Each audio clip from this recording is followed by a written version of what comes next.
91라는 나이는 제 삶이라는 책의 몇 번째 장일까요? 돌이켜보면 참으로 길고도 다채로운 여정이었지요. 때로는 예상치 못한 폭풍우를 만나기도 했고, 때로는 잔잔한 호수처럼 평화로운 시간을 보내기도 했습니다. 많은 분들이 제게 장수의 비결을 묻곤 합니다.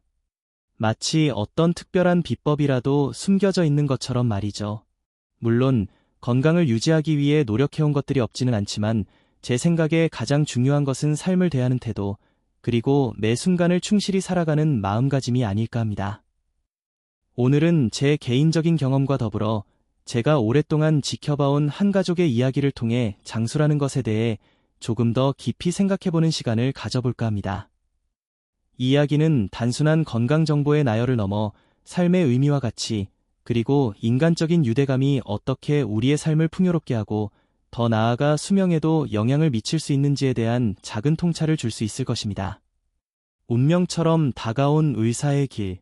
어린 시절, 저는 여느 아이들과 마찬가지로 호기심 많고 장난기 넘치는 아이였습니다. 하지만 남들보다 유독 생명에 대한 관심이 많았던 것 같습니다. 작은 벌레 한 마리가 아파하는 모습에도 마음이 쓰였고, 할머니가 알아누우셨을 때 밤새도록 곁을 지켰던 기억이 아직도 생생합니다.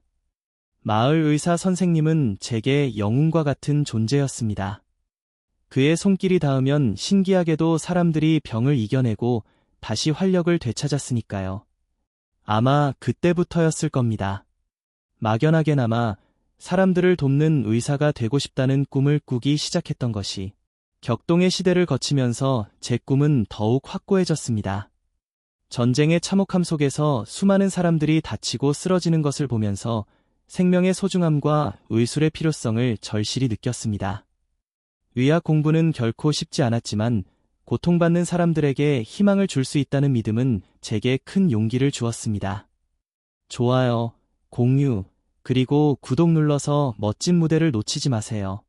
삶의 희로애락을 함께한 환자들. 의사가 되어 수많은 환자들을 만나면서 저는 인간이라는 존재의 복잡성과 아름다움을 동시에 목격했습니다. 병이라는 것은 단순히 신체적인 문제에 국한되지 않았습니다. 때로는 깊은 슬픔이 병을 키우기도 하고, 때로는 강한 의지가 기적을 만들기도 했습니다. 저는 환자들의 아픔뿐만 아니라 그들이 살아온 삶의 이야기에도 귀 기울였습니다. 그들의 기쁨과 슬픔, 희망과 절망은 제게 깊은 울림을 주었고, 의사로서 어떻게 환자를 대해야 하는지에 대한 중요한 가르침을 주었습니다. 특히 기억에 남는 환자가 한 분 있습니다. 말기 암 판정을 받고 찾아온 젊은 어머니였습니다. 절망적인 상황 속에서도 그녀는 가족들을 위해 마지막까지 용기를 잃지 않았습니다. 저는 의사로서 그녀의 고통을 덜어주는데 최선을 다했지만 그녀에게 진정으로 필요한 것은 의학적인 치료뿐만이 아니었습니다. 남은 시간을 가족들과 소중하게 보내도록 돕고 심리적인 안정을 주는 것이 어쩌면 더 중요했을지도 모릅니다. 그녀가 세상을 떠나기 전 남편과 아이들에게 남긴 편지를 읽으면서 저는 생명의 존엄성과 인간적인 사랑의 위대함에 대해 다시 한번 생각하게 되었습니다. 장수, 우연이 아닌 삶의 선택. 오랜 시간 의사로서 살아오면서 그리고 제 자신의 삶을 되돌아보면서 저는 장수라는 것이 단순히 유전적인 요인이나 행운에 의해 결정되는 것이 아니라는 것을 깨달았습니다. 물론 유전적인 영향도 무시할 수는 없겠지만 그보다 더 중요한 것은 건강한 생활 습관을 유지하고 긍정적인 마음가짐으로 삶을 살아가는 것이었습니다. 저는 이것을 마치 씨앗을 심고 물을 주고 햇볕을 쬐어 건강한 나무를 키우는 것에 비유하고 싶습니다. 좋은 씨앗을 타고났다 하더라도 꾸준한 관리와 노력이 없다면 결실을 맺기 어렵듯이 건강한 유전자를 타고났다 하더라도 건강한 생활 습관을 실천하지 않으면 장수를 누리기 어렵습니다. 98세 할아버지와 그의 가족 이야기. 제가 오랫동안 지켜봐온 한 가족의 이야기는 장수에 대한 저의 생각을 더욱 확고하게 해주었습니다. 그 가족의 장남인 김 할아버지는 98세의 나이에도 불구하고 정정하셨습니다. 놀라운 것은 할아버지뿐만 아니라 그의 형제자매들 역시 대부분 90세를 넘기셨다는 것입니다. 저는 그 가족의 건강 비결이 무엇인지 궁금했고, 오랜 시간 그들을 관찰하며 몇 가지 공통점을 발견할 수 있었습니다. 우선, 그들은 소박하지만 건강한 식단을 유지했습니다. 제철에 나는 신선한 채소와 과일을 즐겨 먹었고, 가공식품이나 인스턴트 음식은 거의 먹지 않았습니다. 특히 한국 전통 발효 음식인 된장, 김치, 청국장 등을 꾸준히 섭취하는 것이 인상적이었습니다. 발효 음식에는 유익한 균들이 풍부하여 장 건강에 좋을 뿐만 아니라 면역력 강화에도 도움이 된다고 알려져 있습니다. 둘째, 그들은 꾸준한 신체 활동을 게을리하지 않았습니다. 할아버지는 매일 아침 뒷산에 올라 가벼운 산책을 즐겼고, 밭일을 하면서 자연스럽게 몸을 움직였습니다. 형제자매들 역시 각자의 방식으로 꾸준히 몸을 움직였는데, 어떤 이는 동네 사람들과 함께 체조를 했고, 어떤 이는 집안일을 하면서 활동량을 유지했습니다. 중요한 것은 격렬한 운동이 아니라 자신의 몸 상태에 맞는 운동을 꾸준히 하는 것이었습니다. 셋째, 그들은 긍정적인 마음가짐과 원만한 인간관계를 유지했습니다. 할아버지는 늘 웃는 얼굴이었고, 주변 사람들에게 친절했습니다.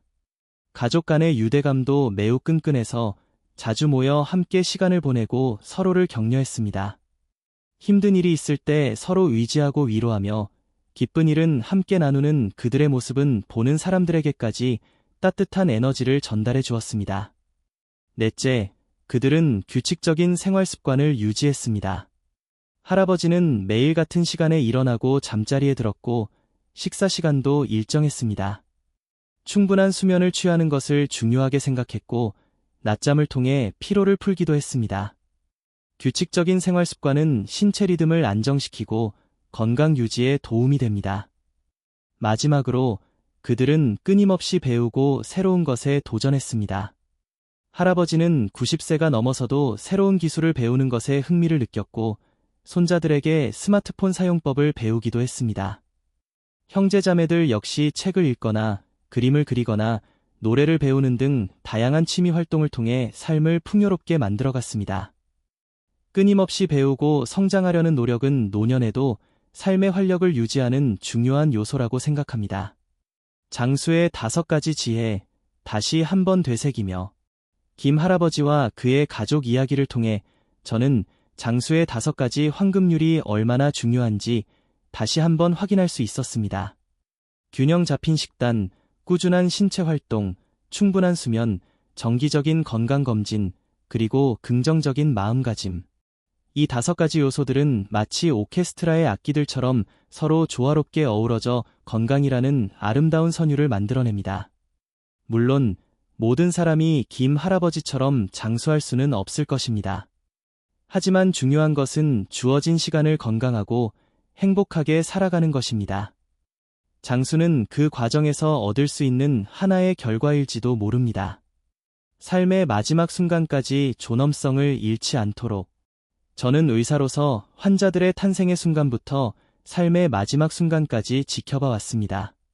인간의 삶은 유한하지만 그 안에는 무한한 가치가 담겨 있습니다. 저는 모든 사람들이 자신의 삶을 존엄하게 마무리할 수 있도록 돕는 것 또한 의사의 중요한 역할이라고 생각합니다. 연명치료에 대한 윤리적인 문제, 존엄사, 호스피스 케어. 이러한 문제들은 결코 쉽지 않지만 우리는 끊임없이 고민하고 논의해야 합니다. 어떻게 하면 환자들이 고통 없이 편안하게 삶을 마무리할 수 있을지, 그리고 남은 가족들은 어떻게 슬픔을 극복하고 다시 일상으로 돌아갈 수 있을지에 대해 말입니다. 91, 여전히 배우고 성장하는 삶. 저는 91의 나이에도 여전히 환자들을 진료하고 의학 연구에 참여하고 있습니다. 물론 예전처럼 활발하게 움직일 수는 없지만 제 경험과 지식이 여전히 다른 사람들에게 도움이 될 수 있다는 사실에 큰 보람을 느낍니다. 저는 매일 아침 새로운 마음으로 하루를 시작합니다. 아직 배우고 싶은 것도 많고 나누고 싶은 이야기도 많습니다. 나이는 숫자에 불과하다는 말을 실감하며 남은 시간 동안 더욱 의미 있는 삶을 살아가고 싶습니다. 저는 여러분에게 특별한 장수 비법을 알려드린 것이 아닙니다. 다만 오랜 삶의 경험을 통해 얻은 소중한 지혜들을 나누고 싶었을 뿐입니다. 건강한 식습관, 꾸준한 운동, 충분한 수면, 정기적인 건강검진, 그리고 긍정적인 마음가짐. 이 5가지를 기억하고 실천한다면 여러분 또한 건강하고 행복한 노년을 맞이할 수 있을 것입니다. 그리고 무엇보다 중요한 것은 매 순간을 소중히 여기고 사랑하는 사람들과 함께하는 시간을 감사하게 생각하며 살아가는 것이 아닐까요? 삶은 그 자체로 소중한 선물이며 우리는 매일 그 선물을 열어보는 기쁨을 누릴 자격이 있습니다. 어쩌면 제 삶 자체가 하나의 작은 증거일지도 모르겠습니다.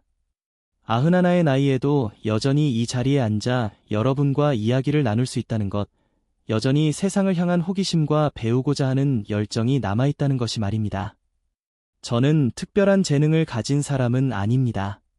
그저 평범한 사람들과 마찬가지로 삶의 기쁨과 슬픔, 성공과 실패를 경험하며 살아왔습니다. 하지만 중요한 것은 넘어졌을 때 다시 일어설 수 있는 용기, 그리고 어떤 상황에서도 희망을 잃지 않는 긍정적인 마음을 가지려고 노력했다는 것입니다. 저는 앞으로 얼마나 더 많은 시간을 살아갈 수 있을지 알 수 없습니다. 하지만 남은 시간 동안 제가 가진 작은 지혜와 경험을 나누고 이 사회에 조금이나마 기여하고 싶습니다. 젊은 세대에게는 삶의 어려움을 헤쳐나갈 수 있는 용기를 북돋아 주고 싶고, 저와 같은 노년 세대에게는 긍정적인 마음으로 남은 시간을 의미 있게 보내도록 응원하고 싶습니다.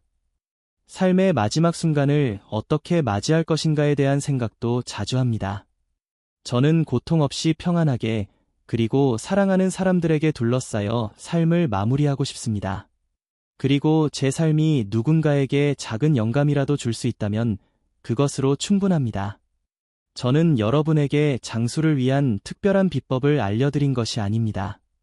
다만 오랜 삶의 경험을 통해 얻은 소중한 지혜들을 나누고 싶었을 뿐입니다.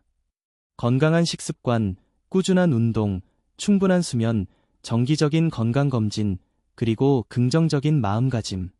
이 5가지를 기억하고 실천한다면 여러분 또한 건강하고 행복한 노년을 맞이할 수 있을 것입니다. 그리고 무엇보다 중요한 것은 매 순간을 소중히 여기고 사랑하는 사람들과 함께하는 시간을 감사하게 생각하며 살아가는 것이 아닐까요? 삶은 그 자체로 소중한 선물이며 우리는 매일 그 선물을 열어보는 기쁨을 누릴 자격이 있습니다. 저는 앞으로도 이 자리에서 삶의 지혜와 경험을 나누는 이야기를 계속하고 싶습니다. 우리의 삶은 끊임없이 변화하고 성장하며 나이가 들어도 여전히 배울 것이 많고 나눌 것이 많기 때문입니다. 부디 여러분도 삶의 아름다움과 소중함을 잊지 않고 매 순간을 충실히 살아가는 행복한 삶을 살아가시기를 바랍니다. 오늘 저의 이야기에 귀 기울여 주셔서 감사합니다. 부디 여러분의 삶에 작은 위로와 희망이 되었기를 바랍니다.